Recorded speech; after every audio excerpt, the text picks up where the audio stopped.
With that, let me recognize Senator Duckworth for her questions. Thank you, Mr. Chairman, for waiting on me. Admiral Paparo, so good to see you again. Good morning. It's welcome to you and your family, and congratulations on your nomination. And thank you for our wide-ranging discussion on Tuesday. Should you be confirmed, I look forward to working with you to deepen relationships and integration between the Indo-Pacific Command and Transportation Command. We had a good discussion on that. Transportation Command plays an important role in providing unique logistical capabilities to geographic combatant commanders like Indo-Pacific Command. Any conflict in the Indo-Pacific region would pose significant logistical and maneuver challenges for the joint force, further complicating TRANSCOM's already difficult mission.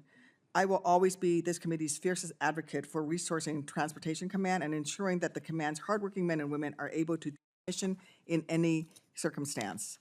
Admiral, if confirmed, how will you work with Transportation Command to ensure the two combatant commands' warfighting requirements and planning factors are integrated and supported by rigorous exercises and experimentation?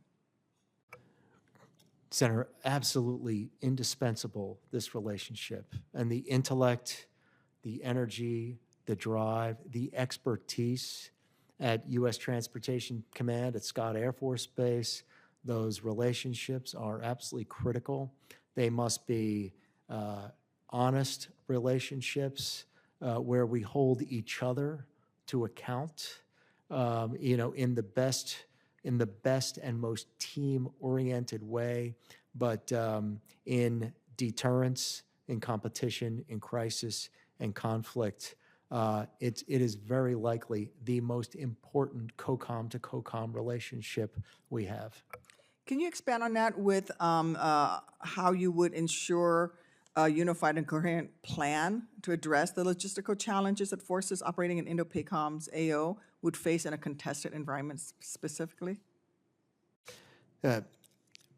As Eisenhower said, plans are nothing, planning is everything. Continued planning within the two commands is what builds the habits of mind and habits of action that not only allows the force to plan for every contingency, but to also execute against every contingency when every plan fails at first contact with the enemy.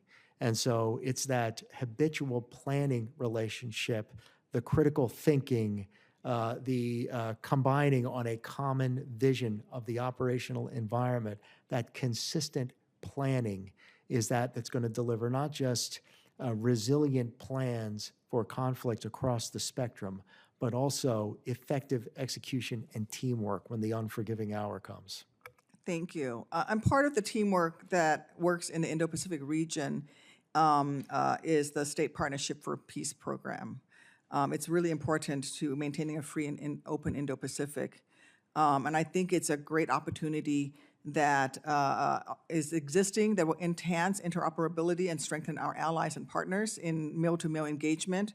Can you chat with us a little bit about how you would plan to use the National Guard's SPP program to strengthen both our relationships with our allies and partners in the Indo-Pacific, but also to just greater engagement and exercises as well? Senator, across the Pacific, across the Indian Ocean, these state partnership programs have got tremendous leverage to build those partnerships, to build partner capacity for us to learn from each other. And one of the unappreciated benefits of the National Guard is that in addition to excellence in the military occupation specialty of each of the Guard service members, they also frequently bring to bear other civilian skill sets that just add value to the program. So in the Indian Ocean region, in Bangladesh, in Sri Lanka, across the Southeast Asia, across the South Pacific, it pays dividends every single day, has huge impact on the ability of the theater to operate. And this, I say, just at the appreciation level as the PAC Fleet Commander.